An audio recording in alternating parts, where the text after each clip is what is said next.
Welcome back to another episode of Wisdom Wednesday.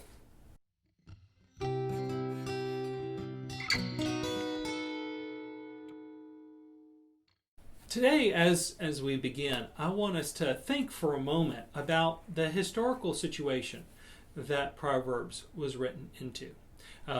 Verse 1 of Proverbs says, "The Proverbs of Solomon, son of David, king of Israel." So he is the author, he is the editor of the book of Proverbs. The book and other books of the Old Testament suggest that collecting Proverbs was something of a hobby of King Solomon. He was interested in gathering from different sources and understanding them all, of course, through the fear of the Lord, through an understanding of how God says the world works. But why did Solomon bring these things together? What was his purpose? Verses 8 and 9 say, "Hear, my son, your father's instruction, and forsake not your mother's teaching, for they a graceful garland for your head and pendants for your neck." So is Solomon writing here these proverbs to instruct his sons in wisdom? Well, yes and no. We have to understand the nature of the ancient Near Eastern monarchy in order to really understand Solomon's purpose in writing the book of Proverbs. Of course, we don't have to have this understanding in order to understand what Proverbs is about or apply the Proverbs to our lives, but it's something I always find it helpful to think a little bit about the original situation that a book was written in order to build that bridge between the ancient world and our modern day setting. So in the ancient Near East, and in Israel in particular, the monarchy, the government was run not like we might understand a medieval monarchy to run, where there's a king and he ran things through different noble houses.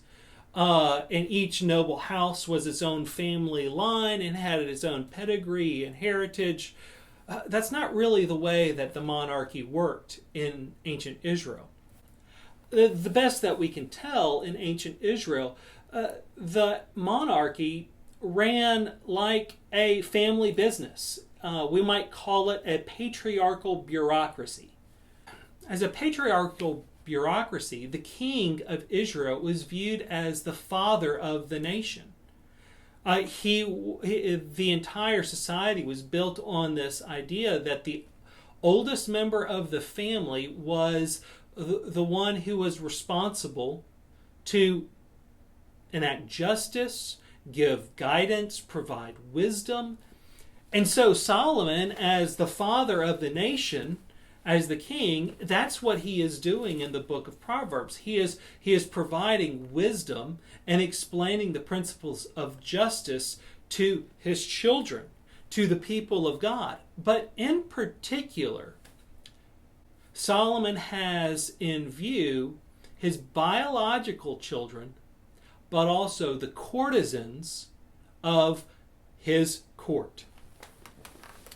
You see, there were young men, promising young men, maybe the sons of nobles, intelligent young folks, who would be adopted, as it were, into the king's family.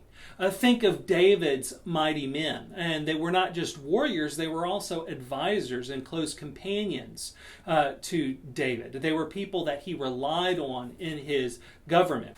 So these young men would have been brought into King Solomon's and King David's courts, their kingdoms, to learn the principles of just governance, to learn the principles of courtly behavior and mannerisms. And a key component of Solomon's curriculum for these young men who were preparing themselves for government jobs was learning wisdom. So Solomon's collecting these proverbs here, and his purpose in teaching them is directly tied to how he wants government to run. It is not just Proverbs is not just a religious book, but it is a public book. It's about our public behavior, and especially how we are to behave if we are in positions of influence, if we are in positions of responsibility.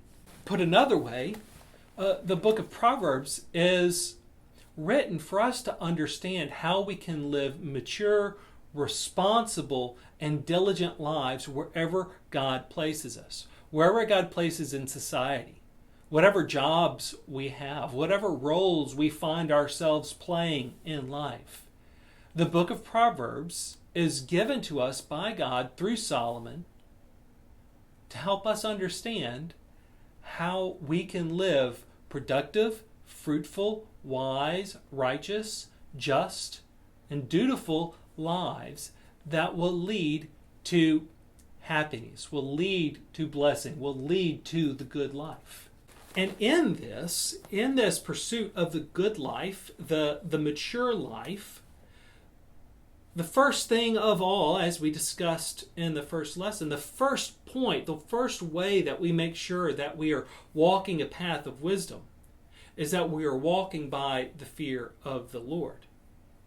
But the second thing, the second lesson that Solomon has for us, if the first is the fear of the Lord is the beginning of knowledge and wisdom, the second lesson is watch out who you hang out with. Let's look now at Proverbs 1, verses 10 through 19. My son, if sinners entice you, do not consent. If they say, come with us, let us lie in wait for blood, let us ambush the innocent without reason. Like Sheol, let us swallow them alive and whole, like those who go down to the pit. We shall find all precious goods, we shall fill our houses with plunder. Throw in your lot among us, we will all have one purse. My son, do not walk in the way with them. Hold back your foot from their paths. For their feet run to evil, and they make haste to shed blood. For in vain is a net spread in the sight of any bird. But these men lie in wait for their own blood. They set an ambush for their own lives. Such are the ways of everyone who is greedy for unjust gain. It takes away the life of its possessors. Now, these are extreme words. They're extreme examples, but they make a very simple point. And that point, Paul simplifies for us in 1 Corinthians 15, verse 33, where he says, do not be deceived. Bad company corrupts good morals. Bad company corrupts good morals. That's the lesson of Father Solomon here to us, the children of God. Be careful who you listen to in life. Be careful who you get close to. We've all seen and encountered people who just seem to always be getting into trouble. They always seem to be running towards bad ideas. This is the path of the fool. We might call these people fools who are always running to get into trouble. But here in this first section of Proverbs, the fool is put into the most extreme terms possible. The fool is described as a thug, not just a bully, not just a thief. This group of thugs is described here as those who are saying, let us lie in wait to shed blood. Let's set up an ambush. Let's swallow people alive. Let's find precious goods. Let's find wealth and fill our houses with treasure. And it says, here's the invitation. Throw your lot among us. We'll all have one purse. Solomon here couches things in an extreme term so that we can see where a life of crime, a life of unlawful behavior leads, and that is, it leads to destruction. But the invitation of wickedness here, the invitation of bad company, is that we can have fun together. We can live on the edge, we can live risky, and you can benefit by throwing in with us. You can make some money if you start dealing a little weed on the side. You can benefit from some insider trading. Here, I know it's sort of on the edge of the law, but I've got some connections, and we can get some investment tips before anybody else, and we can make a real killing. And that's where we get into trouble, right? Because here's what happens when you throw in your lot with somebody who lives on the edge of the law. Eventually, they are going to do something that oversteps the bounds of what you're comfortable with. But you're tied into it. You're tied into a relationship with them, into a business deal with them, into a scene, a location with them, when something really bad happens. And all of a sudden, you are an accessory to a crime. You thought you were just over smoking weed, but now a drug deal has gone down. Now the police are investigating this house where drug deals are happening. And you've been seen going in and out of it. You're in a business deal with an unsavory character, a business arrangement, and you find out he's been embezzling funds or he's committing fraud. All of a sudden, your reputation is on the line. Solomon's point here is that we need to watch out who we hang out with. We need to watch out for who we enter into business arrangements with and relationships with.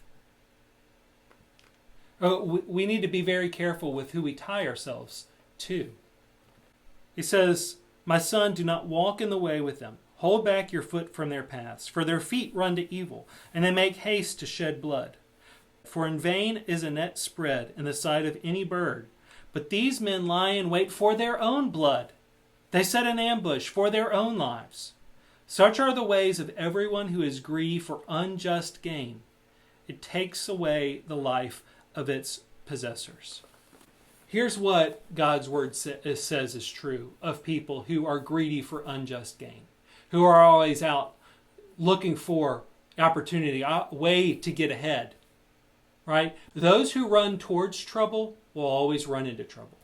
Everyone who is comfortable with a little bit of breaking the law, a little bit of living on the edge of what's right, hiding things under the surface, eventually the truth is going to come out. Eventually they will run into trouble with the law. Eventually they will reap what they sow, right? That's a very biblical principle, is reaping what you sow. Whatever we do in life, that's what we're going to receive. Whoever lives by the sword dies by the sword, Jesus says. And this is not just something for young men, it's something for adults to consider as well. Do your due diligence in business. Do your due diligence in what social circles you're going to be involved in, what work circles you're going to be involved in, and what companies you're going to work for. Because if you find yourself tied to a group of friends or a business or a social circle that is involved in unjust and illegal activity, you're going to go down with it too. If I am climbing a mountain and I am tied to two other people, we do that for safety. So if somebody slips, that the others can catch him. But if two people slip and I'm the only person holding on, I might not be able to hold myself up. And I'm going to fall right along with them, right off the edge of the mountain. I could be climbing just fine. My, pythons and hooks and gear could all be securely fastened. And I've got a good grip on things. But if I'm tied to people who are being careless and reckless and don't have their gear securely fitted, and they fall, I may not be able to hold them up. In fact, it's more likely that they're going to pull me down, especially the more people tied to that rope who fall. All right, that's it for Wisdom Wednesday this week. I hope it's a blessing to you. Please do like and subscribe. Click the little bell if you would like to be notified whenever one of these episodes goes live. And we'll see you next time.